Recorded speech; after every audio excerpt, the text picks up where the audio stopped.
on April 22nd, 2025 at approximately 4 o'clock p.m. 1600 hours.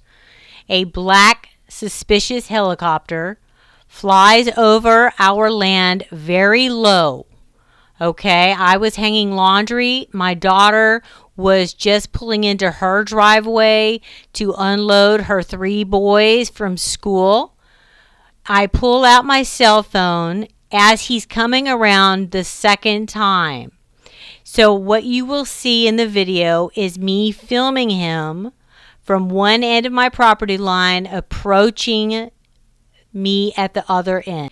And you will see him fly over my daughter's house, over her chicken yard, and then back up and then kind of drop down. I thought he was going to land over by my pond, but there are power lines there, overhead power lines, and then he lifted back up and then left.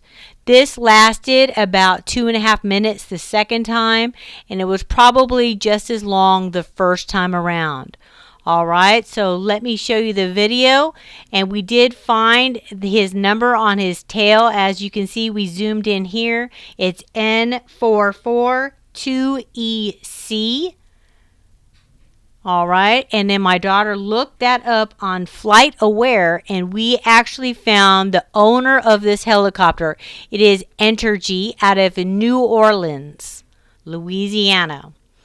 All right, guys, so I just want to let you know, stop harassing us.